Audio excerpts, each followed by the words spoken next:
We all know that traffic in Atlanta can be a pain. Luckily, there's sports to distract us. Ooh, piece of candy. Well, take a ride with us as we go around the 285 with the best in Hawks. Rookie Trey Young making his preseason debut. Falcons. Going to throw for it. Throw it on the slant. Touchdown, Calvin Ridley. And Braves. Swing and a drive. Out to deep right. Nick Markakis blocks us up. It's around the 285. Next on Game Time. That's right, ladies and gentlemen. This is the 285 segment where we go around the 285, talk about some of this Atlanta sports. Before we get into this Hawks talk, Phil, give us a ATL United minute. He is fresh from the match at the Benz. Tell us what's going on, man. Yeah, so Atlanta United held on for a 4-1 victory. All 3 goals of the game, both sides came in like the first 20 minutes. So it was kind of it was just kind of going through the motions there that second half. Some questionable calls, some huge missed opportunities, and just some sloppy play. But that puts them at 69 points, which ties the all-time record. And we still have a game to go. But unfortunately, New York Red Bulls also won, and they're right on our tails, 68 points. So we're going to have 2 teams probably break the record because New York plays our good friends down there in Orlando next. So tell me this, Phil. New York next week. So tell me this, Phil. I didn't mean to interrupt you. No, you're fine. How is it that the United are almost like a once-in-a-generation team? They're breaking records. Yeah. Why is it that they're not getting any respect with these referees, man? Like at home, it was atrocious. Yeah, and it seems like it's been a trend now, even at home usually. So I don't know if even they're tired of all the hype. I know if you go on any MLS post on like Twitter or anything, people hate us. We're the hated. Yeah. And why is that? Because they talk about us nonstop in any outlet. And we've had like 20 national TV games this year. Over half of our schedule was on national TV. So they just hating. They just hating. Yeah. Keep on hating, player. We have to go up. We have to go up there to Toronto next Sunday and get a result, at least a tie. But you got to win because Orlando's not going to do anything with New York Red Bull. That's what the guys were saying on the broadcast. You got to go up to Toronto and get a W. And then Toronto's been trash down here the second half of the season, so of course watching them wake up and give us a game next week. Now you gotta stay positive, man. What did the Red Bulls play today? Yeah, they beat Philadelphia 1-0. I thought we would have got a tie out of there because Philadelphia's really been on a tear lately, but they went in there and handled business. We're at 69, they're at 68. Wow. So the Supporter Shield, it will come down to the final week next Sunday, 4:00, both teams. Oh wow. It's going to be interesting, man. Going to be interesting. Let's get into some of this Atlanta Hawks talk. Hawks have started the season, man, and for the Hawks faithful, they've been watching the games and tweeting, and I don't really know what the reactions have been thus far. I mean, it's hard to really gauge it because it's still so early. You have so many overreactions, sports, after one game. After each game, you always have the Trey Young referendum. He's either going to be a bust or he's going to be a Hall of Famer, from reactionary Twitter. But one thing has been true is that they've been giving up a whole heap of points. They've been giving up a whole heap of points. Ty, have you seen the team play yet this year? There's only been like 2 games. Like, have you seen any highlights? Yeah, I watched the first game, and I was recorded the second game. I was watching that earlier today. It's gonna be a long season, man. It's gonna be a long. Did you hear the sign in his voice? It's gonna be a long season, bro. Oh. Hey, man, that's why you got all them new digs down at State Farm, man. Right. They knew the season was gonna be long. They was like, look, man, these cats gonna spend this money. They might as well go have these nice couches and let them play a little golf and get your hair cut. Yeah, it's like a magician when they do smoke and mirrors and they, the tricks on the other side. Don't pay attention to what's in my right hand. What's in my left hand? Yo, that is Phil. What are your thoughts on this? 3 games out the gate? Yeah, well, 2.5. Yeah. Our defense is trash. Oh, it is trash. But at least everybody's defense is trash. Yeah. But it's been bad these first 2 games. But you got to keep in mind we got our only 2 defenders basically injured right now. 2 starters. Your starting front line is still hurt. So we'll be a lot easier to watch when Collins and Dedmon come back. We'll probably be in games. You know, we're not going to be good by any stretch of the imagination, but we'll be watchable. Right now, if Trae Young's not dazzling and hitting threes, or Taurean Prince isn't putting up like 25, 30, we're pretty much unwatchable. Yeah, it really is. I mean, like, I watch it because like I'm a ball head like that. Like, I love ball, whatever. So to put this whole thing in perspective, like how big John Collins and Dwayne Dedmon and all those injuries are, we have a 41-year-old shooting guard starting at power forward. Like, this is the state of your squad. Like, this is who you are. And so, like, what do you expect? Like, of course you're going to be out-rebounded. Of course you're going to you have no rim protection. But let me ask you this, Ty. Like, what has been something that you have looked at this team this year and be like, oh, that's kind of cool?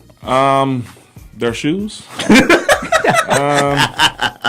No, really. I think that Taurean is about to come into his own. I think he's you can see some of that at the end of last year. Mm-hmm. He's real confident, and he pretty much can do everything. The main thing I'm concerned about him with is his turnovers. He's been making a lot of turnovers, like back to back to back sometimes. But yeah, he's standing out, and I think 10 games in, we're going to see a difference between what Trae's doing now versus what he'll be doing then. And I think he's already done okay. You know, the shooting percentage is not that well, but yeah. Yeah, I think Trae played a great game. What day is today? Friday against Memphis. Yeah, Trae played a great game. And I predicted he was going to struggle because of how Mike Conley. Yeah, because Mike Conley's a really good defender. He's really and if you saw when they played him in the preseason, you could see him visibly getting frustrated. Yeah. Because Conley was all up in him. Yep. But he really, he had Conley on skates a couple times, man. He finished the game with, I think, 9 assists or so. Mm-hmm. And my benchmark for him, and I was like, if you can get Trae Young to average 8 assists like this season, like he's that 8 assists for your starting point guard is going to be that'll be top 10 in the NBA. That'll be top 10. Like, over the past couple years with Dennis, and Teague, it was always like 6, 6.5, close to 7. But if you can get a guy averaging 8, like, that's big. Yep. And he's averaging 7 right now. Yep. So, I think 17. It was only 2 games, but 17 and 7. To me, that's kind of sad, man. That's it. You saying 10? If you get less than 10, you still a top 10 point guard. Yeah, like that sucks. It's a different era, different type of points. Yeah, it's a different type of league now. And now, like, your league leader is averaging what, maybe 10 or 11? 10. There might be one guy who averages 11, and then like the next one, they'll be bunched around 9 to 8. Yeah, barely. Everybody turning to Russell Westbrook. Yeah, to me. And Russ is like one of the leaders because he averaged about 10. Exactly. But back in the day when you had, and again, it's a different era, different type of ball. Guys nowadays, you got small forwards and power forwards shooting threes and bringing the ball up. Exactly. You didn't have that back then. Karl Malone didn't bring the ball up the court. You know what I'm saying? Back in the day, you had Stockton and Magic, putting up 12 and 14 assists. You don't mind me saying, I feel like LeBron James became the standard of what a basketball player is. And they have made him turn into a power forward down there at center. Like, to me, LeBron James is every position on the court.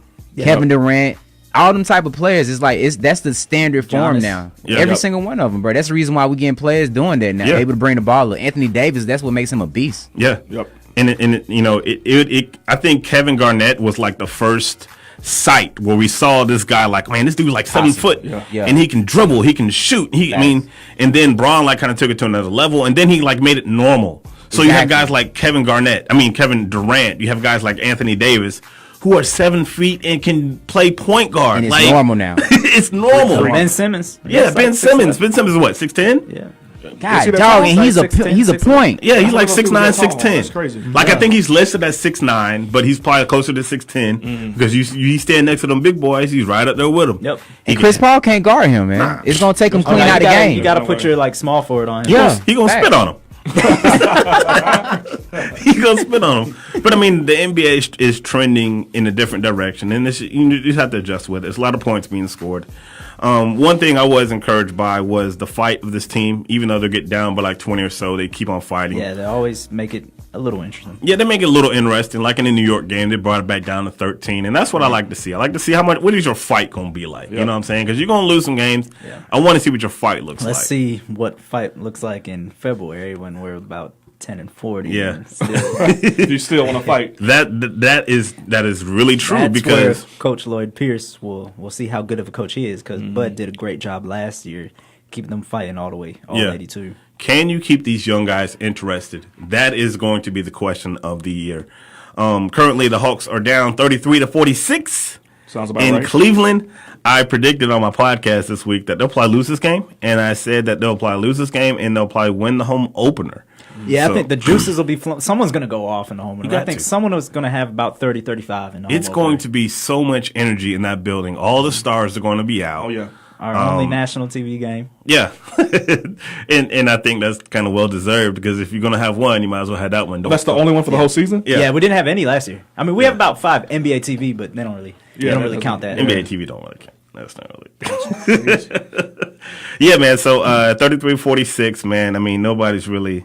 Trae Young's got 9 points. Nobody's really doing anything extraordinary. So we'll see. We'll keep you updated on the Hawks game. But when Saints score. what's the score? I thought you had the Saints score. I thought you. Did they I thought you had it ready to roll, man. That's my bad. Yeah, man. So Trae Young's got 9. Let's see. What is Bazemore hasn't scored. Yeah, Saints Prince scored. Ravens are driving though.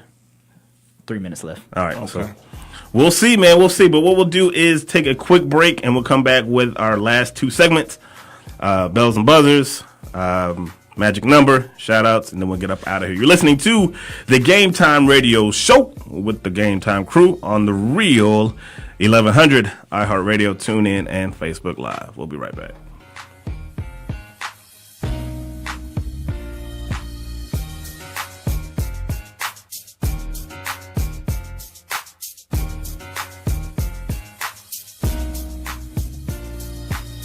There's a lot going on in the world, and your world is always changing. That's why it's important to stay connected.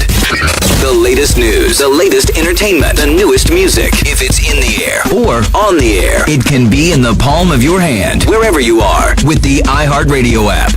iHeartRadio. Over 1,500 live radio stations from across the country, and over 15 million songs to create your own custom stations. Text IHR to 45495 to download the app or listen at iHeartRadio.com. Standard text and data rates apply. Are you tired of ESPN ignoring Atlanta sports? From their 25-yard line. And Freeman found a hole. He's across midfield. Devontae Freeman inside the 20, the 10. Touchdown. 75 yards. ATL Sports HQ is your source for all things Atlanta sports. Built for the fans, by the fans. Visit atlsportshq.com today.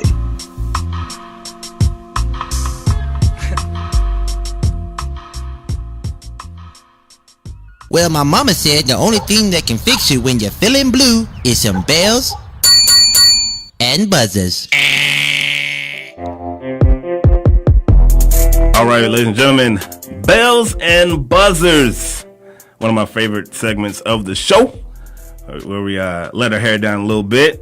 And if we like something, we give it a bell. If we don't like it, we give it a buzzer, man. First things first. First things first, man. In keeping in line with the game in London, where Mike Vrabel decided to go for 2 points, are you a fan, and I'm going to start with you, Ty, are you a fan of 2-point conversions, bell or the buzzer? Bill. Overall, Bill. Thank you. Most of the time, it depends on the situation, but overall, Bill, I think it keeps the game interesting, a little bit more interesting when you know you have an opportunity to kind of catch up where you may have fallen behind earlier in the game. So, yeah, Bill. Okay. I'm going to give it the buzzer unless you need it at the end. You know, if you're down 8, that should be the only time you're doing it. Like, why would you just lost a game that you could have won because you wanted to end it now? I mean, you that in a rush to get home? Mike Vrabel does. Mike Vrabel, he was ready to get in that plane.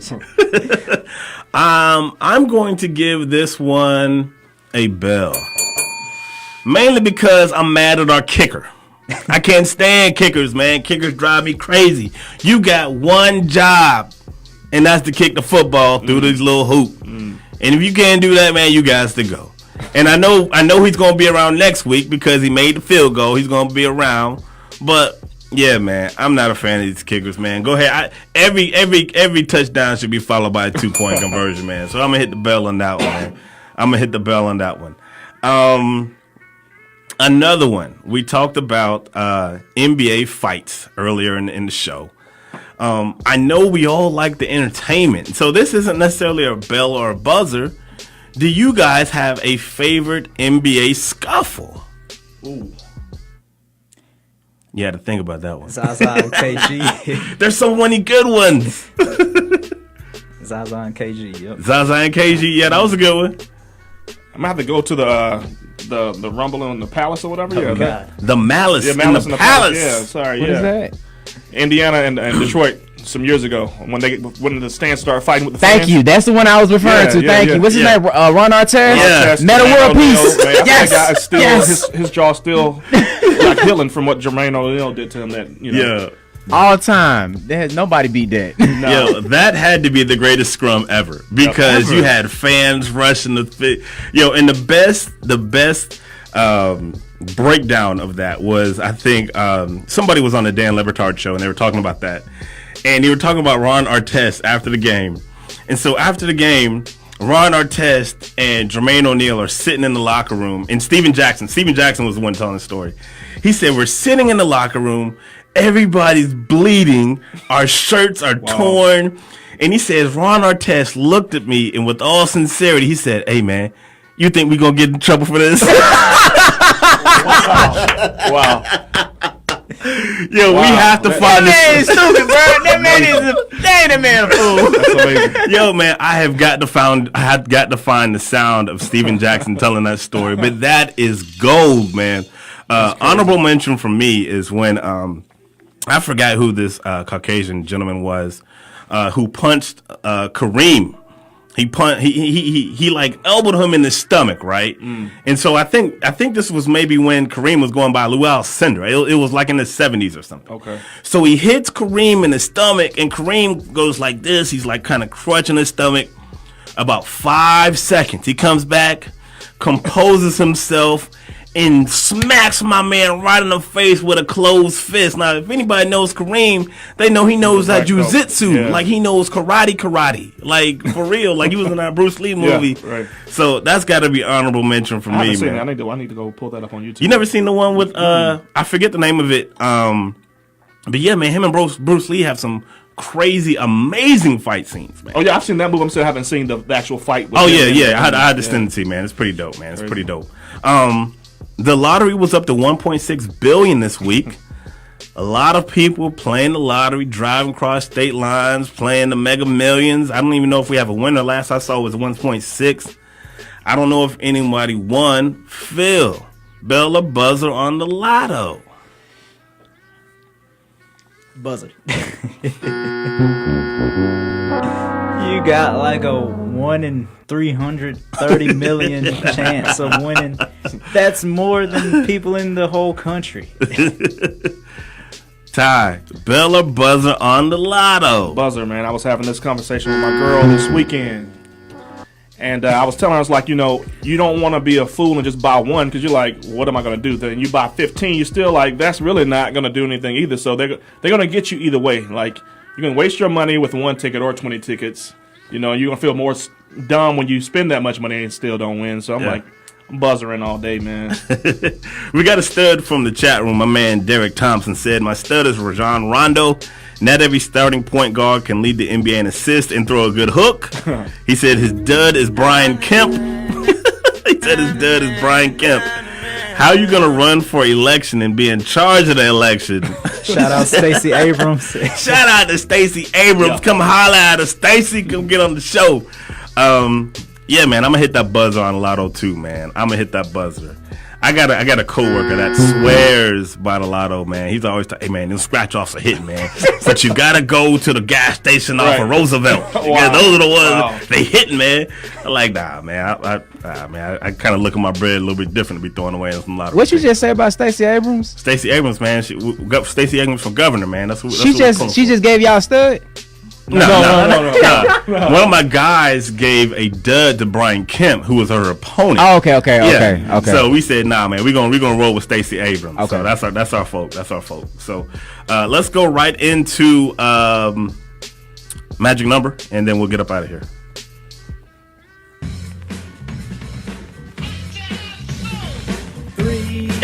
That's a magic number. 3 is a magic number. It's magic, Mitches. All right, Phil, let's go ahead and kick this off, man. What's your magic number? So I got 4, 3, and 2. Because breaking news, the NBA suspended Brandon Ingram 4 games, Rajon Rondo 3 games, and Chris Paul 2 games. What? Wow. You guessed 5, right, for Ingram? Yeah. They gave him 4, okay. I was close. I was close. I'll go with 27. And that's for the 27th when I'll be covering for the Hawks beat. The Hawks game. Looking forward to going in there and watching these guys play up close and personal. You get a good look at those shoes. No doubt, man. My number is 26, man. That's the number of points that the Bucks scored today on the Browns. This team, I've had a love-hate relationship with this team for so long, and I don't know why I allow them to take me through these emotions. But for whatever reason, they did. And for whatever reason, I'll be back next week for more punishment. Win or lose, this is my squad. 26 is my number. Shout-outs. Ty, who we shouting out? Shouting out again, my family over in Ethiopia. My fiance is on a plane right now going over there to see my mother-in-law who had some health issues, but she's recovering. So shout out to my whole family over in Ethiopia. Press up. And shout out everybody listening, friends, families, all my writers, everybody. That was quick, Phil. I thought you was going to give me a little bit more than that. It's all good. Shout out to everybody that went and copped the shirt this week. Yeah. Shout out to, I wish I had everybody's name at the top. Bob bought a shirt. My man Brian bought a shirt. My man Derek bought a shirt. My sister bought a shirt. Hey, keep on. We're going to keep on plugging this thing. So if y'all tired of it, y'all just going to have to get over it. Because we got about 10 or 11 more days. Y'all going to see these promos. Yeah. Y'all going to see me tweet it every day. Yeah. We're going to keep on pumping this thing, man. But shout out to them. Shout out to my crew. My lady holding down things at his house. EJ and Samantha. And that's about it, man. We good. All right, so ladies and gentlemen, like we always say, God is good all the time, and all the time God is good. If you don't know him, you need to find him and show him love, because that's all he's showing you. L-O-V-E, love. Game Time Radio, we out.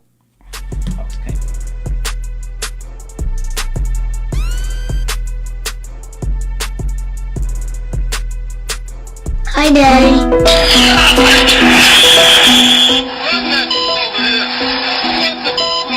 Most ruthless champion there's ever been. There's no one can stop me. Lynx is a conqueror. No, I'm Alexander. He's no Alexander. I'm the best ever. There's never been anybody as ruthless. I'm Sonny Liston. I'm Jack Dempsey. There's no one like me. I'm from Nairclaw. There's no one that can match me. My style is impetuous. My defense is impregnable. And I'm just ferocious. Blue, you're my boy!